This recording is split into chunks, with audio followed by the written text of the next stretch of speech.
音效，动画的灵魂，惨叫，汤姆的灵魂。猫和老鼠不能失去音效，就像3D区不能失去地法，就像西方不能失去耶路撒冷。这部动画中有很多经典的声音，叫声、打击声、破碎声、夹断声、笑声。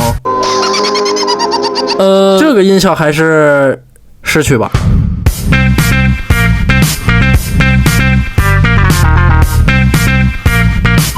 在猫和老鼠的世界中，两种截然不同的物体竟然能发出同一种声音。有哪些动作加上音效更离谱了？有哪些声音是你们人类也可以发出的？又有哪些特殊的音效彩蛋？不到啊！我们一起去看看。本视频总结了多位导演的多个画风的作品，共145集，制作不易，还望给个懂了吧？在汤姆与杰瑞的争斗中，发出巨大的响动是不可避免的。猫和老鼠中有很多大家耳熟能详的声音，比如扣派声、爆炸声、尾巴声、亲吻声、下落声、挥锤声。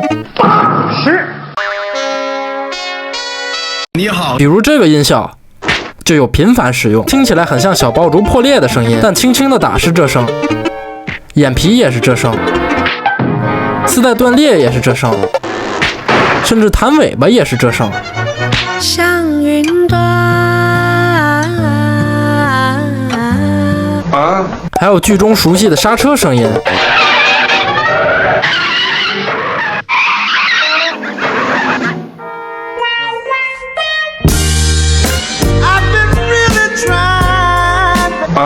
还有听起来有胶感、很有韧性的声音。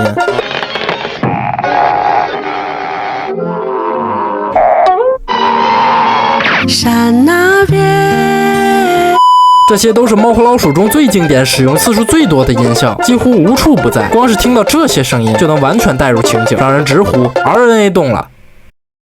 哎，不对，动错了。当然，除了这些经典的音效，还有很多有趣的音效，比如非常温情的妈，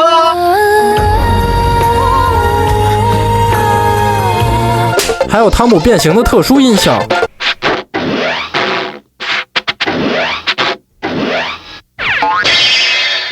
把机械声、碰撞声等各种声音混合在一起，是一种新奇的视听感受。又比如猫和老鼠中的做鬼脸，声音也保持了高度的一致。甚至结果都是一致的。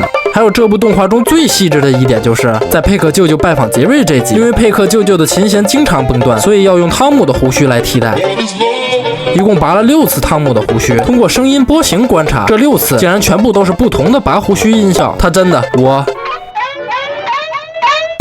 而他们的团队有时为了让动画更有张力、更有画面感，采用了很多夸张的音效。在第11集就描写了猫鼠战场，汤姆和杰瑞相互攻击，使用的是生活中常见的食物或物品，却都采用了战场上的音效，塑料盒飞机的音效，香蕉导弹的音效，吉普车的音效，开火的音效，降落伞的音效。总之，利用夸张音效是一种效果显著的渲染方式。就比如果冻的声音是这样的，颤抖且富有弹性。猫和老鼠竟然还把它用在了保龄球瓶上。当然，果冻的音效还能驾驭不少物体，就比如虎哥的肚子。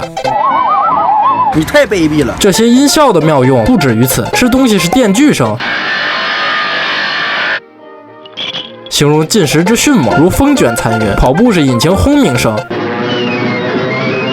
形容移动之急速，如电光火石；落地用铁块声，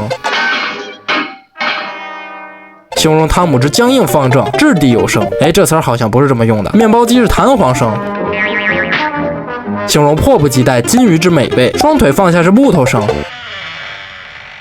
形容汤姆之放弃躺平；衬衫掉落是开门声，形容。而音效妙用中最特殊的还得是这个，这是猫和老鼠中当之无愧使用次数最多的音效。这么一听很像是枪声，但它可以作为撞击声、关门声、台球声、亲嘴声、扫把声，甚至灯泡摔碎了的声音都和枪是一样的。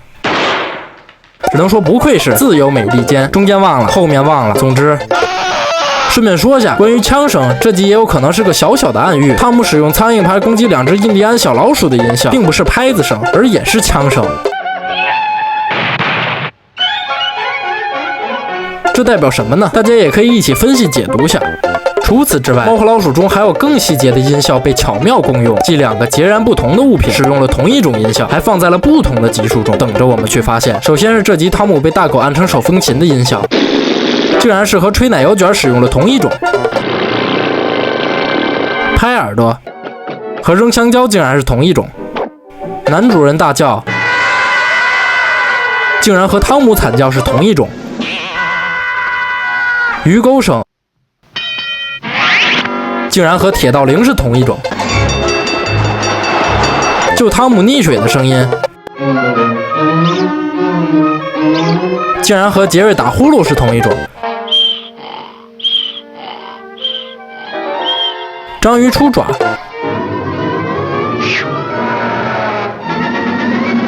竟然和汤姆擦汗是同一种。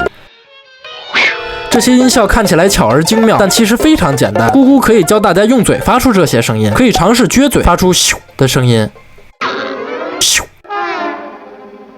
或者你可以想象一下你在炎炎夏日中舔冰淇淋的声音，咻咻咻。当然，你也不能舔得太放肆，要不然。